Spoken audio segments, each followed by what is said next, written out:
station. Once launched, it will automatically dock with 2 other station components already in orbit. Zvezda allows crews to stay and live on board permanently for the first time.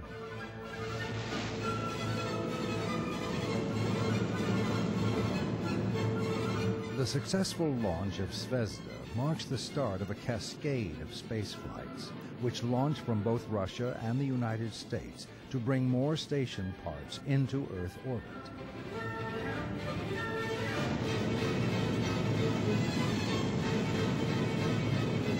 For the last 2 years, missions to the station average about 1 per month. It is an unprecedented level of activity.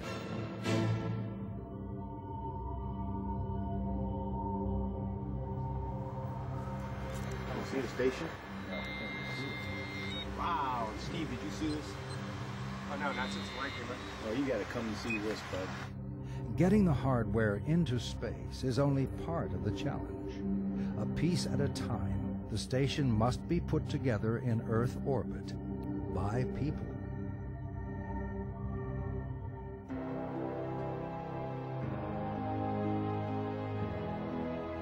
The station evolves considerably from the beginning of its assembly in 1998, with each mission building upon the success of the previous flight. The station sees the addition of components providing power, air, communication, living accommodations, and a laboratory for scientific work. The architecture of the station also becomes more evident as parts of its 350-foot support truss are added a section at a time. Actually building the station in space involves a combination of techniques. Robots built by Canada move the giant station pieces into place. Both the shuttle robot arm and the station's Canadarm2 have proven to be invaluable in the assembly of the outpost. Okay, the donning handles are removed. You can cover the waste ring. Okay, the drag valve position is good. To complete the assembly tasks, astronauts don spacesuits and put the high-tech station parts together the old-fashioned way, by hand. The marked increase of spacewalks has been referred to as the wall of EVAs, which so far has exceeded over 250 hours and is continually growing.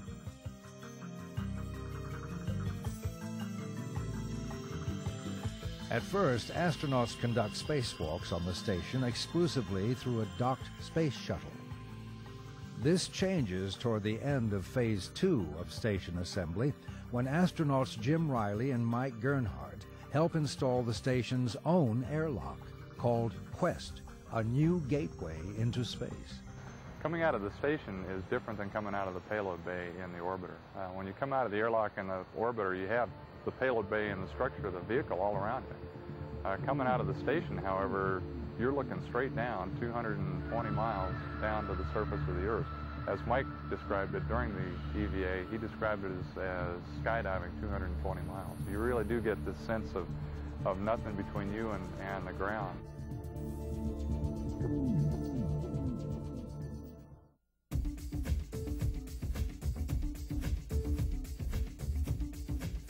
For the astronauts who journey to the station and for the station's crew, there is a safety net, a support team on the ground that keeps a watchful eye on every system, every operation, and every detail with the utmost care and attention.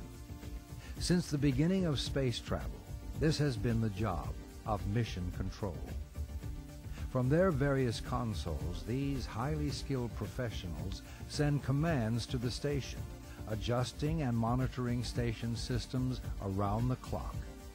When astronauts experience unforeseen technical glitches or malfunctions, ground support springs into action to find a solution to the problem, enabling mission success.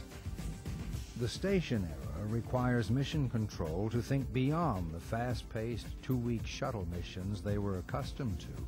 Space station has taught us we're learning that transition to routine operations, trying to ensure permanency in space now, and I really do think we're there. This is a marathon and not a sprint. As the station constantly grows and changes, control centers around the world step up to share the responsibility to support both hardware and crews. The Russians know far more about their segment than we ever will. Canadians know far more about Canadarm2 than we ever will. So it is more complex. At the same time, there's a greater depth of knowledge out there that you get from dealing directly with the people who built all these arms. The work of ground support allows crews living on board the station to concentrate on their primary objective, to conduct science in the microgravity of space.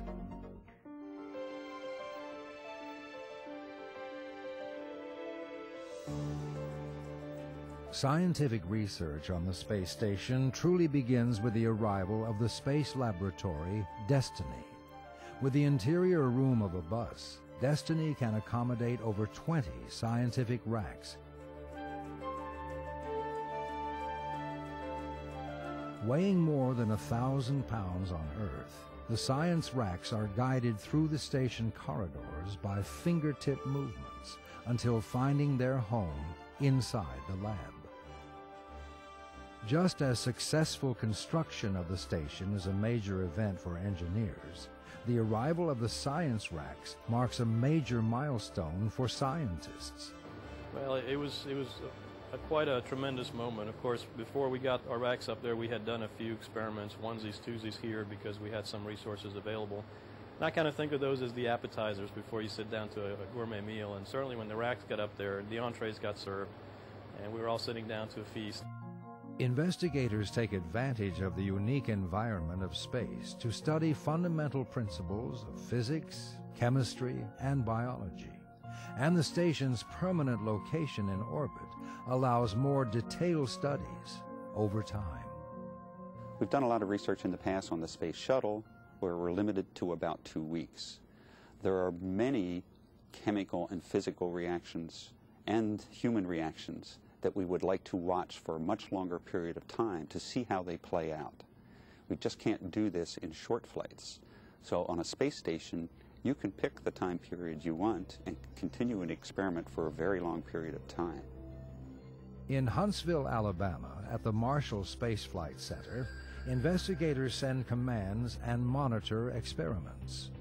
The data retrieved can be applied to some very down-to-earth disciplines, from pharmaceuticals to manufacturing, to exploration, and even commercial endeavors. Back on the station, crews conduct research outside of lab racks as well, through a special window in the Destiny lab designed for Earth studies. Here, middle school students can become scientists too, through EarthCam, a small remote-controlled camera mounted at the Destiny window, which allows student investigators to photograph our world, posting the results on the internet for public viewing and use. Finally, the station crew members themselves are also part of scientific investigations, as sights are set on future long-term missions to the Moon and Mars. Researchers look for crucial information regarding the effects of space on the human body. Humans permanently living on the station begins in October of 2000 with the arrival of Expedition 1, consisting of U.S. Commander Bill Shepard and 2 Russian cosmonauts, Flight Engineer Sergei Krikalev and Soyuz Commander Yuri Gidzenko. The crew carried out the important task of bringing the growing outpost to life. During their stay, important traditions were also established.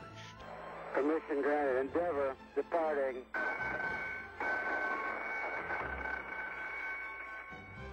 Three-person crews continue the mission of exploration, rotating in 4 to 6 month increments.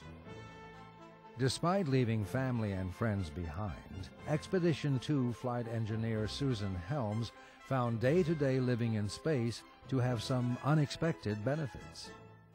We had lots of things we could turn our attention to any hour of the day, and we often did that. In fact, we often gave up weekends to do extra data takes for science, for example. We liked being busy. Now, it was easy to be busy because you're not distracted up there by the noise of life. There's no cable TV, there's no internet, there's no phone mail or beepers or cell phones up there in space. We didn't have any of that, and actually being on space was